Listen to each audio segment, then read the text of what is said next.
কি রে বল্টু, অনেকদিন ধরে রাকিবকে দেখি না, তোর কাছে কি রাকিবের কোনো খবর আছে? আরে একটু আগে রাকিবকে কল দিছিলাম, রাকিব বলল ও নাকি দৌড়ের উপর আছে। তাহলে তো ও অনেক মজা করতেছে। আরে কি কস, রাকিব দৌড়ের উপর আছে, এখানে মজার কি হইলো? উল্টা আরো কষ্টের কথা। আরে ওর গার্লফ্রেন্ডের নাম দৌড়। আচ্ছা বল্টু, বলতো আমেরিকানদের উপর আমরা বাঙালিরা কিভাবে যেতে পারি? স্যার, আমাদের প্রতিটা বাঙালি ছেলেদের উচিত আমেরিকান মেয়েদের বিয়ে করা, তাহলেই আমরা যখন খুশি তখন আমেরিকানদের উপর উঠতে পারবো।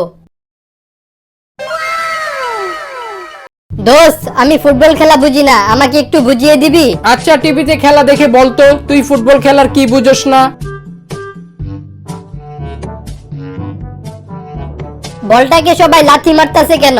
গোল করার জন্য সবাই বলটাকে লাথি মারতাছে। আরে বলটা তো এমনিতেই গোল আছে, আর কত গোল করবে? স্যার, আপনাকে একটা প্রশ্ন করি। আচ্ছা কর। মানুষ যতই ফর্সা হোক না কেন, তার কিন্তু একটা জিনিস কালো থাকে, বলেন তো সেটা কি? ওই বেদব, তোর লজ্জা করে না তুই এসব প্রশ্ন আমারে জিজ্ঞাসা করস? স্যার, আপনি শুধু নেগেটিভ ভাবেন, এটার উত্তর হবে চোখের মনি। এই ওয়েটার, আমার জন্য একটা বার্গার, একটা পিৎজা, একটা কোকা কোলা, আবার একটা বার্গার আর একটা স্যান্ডউইচ আন। আপনি একটু ওয়েট করেন, আমি কিছুক্ষণের মধ্যে খাবারগুলো আনতাছি। ওই শালা, আমি ওয়েট করবো কেন? ওয়েটার আমি না তুই। স্যার, আপনাকে আরেকটা প্রশ্ন করি। ঠিক আছে কর। বলেন তো, গার্লফ্রেন্ড আর ইয়ারফোনের মধ্যে মিল কোথায়? বলতে পারলাম না, তুই বলে দে। গার্লফ্রেন্ড আর ইয়ারফোনকে যতই সামলে রাখুন না কেন, দুইটাতে প্যাচ লাগবেই। ডাক্তার সাহেব, একটু আগে যে আপনি একটা লোককে ইনজেকশন দিলেন, সে লোকটা মারা গেছে। বলো কি? তা লোকটা কোথায়? দরজার সামনে পড়ে আছে। এক কাজ করো, যায়া লাশটা ঘুরাই দিয়ে আসো। কেন? না মানে পুলিশ আসলে বলবা যাওয়ার সময় না, আসার সময় মারা গেছে।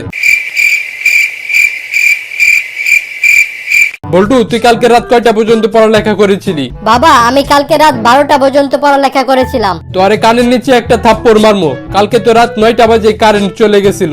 না মানে আমি এত মনোযোগ দিয়ে পড়ছিলাম যে কারেন্ট কোন সময় চলে গেছে আমি টেরই পাই নাই। কি রে বল্টু, তোর মন খারাপ কেন?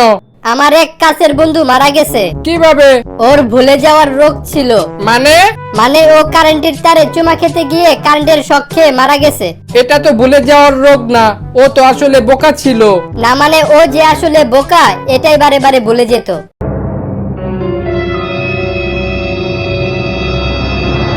আপনার সমস্যা কি?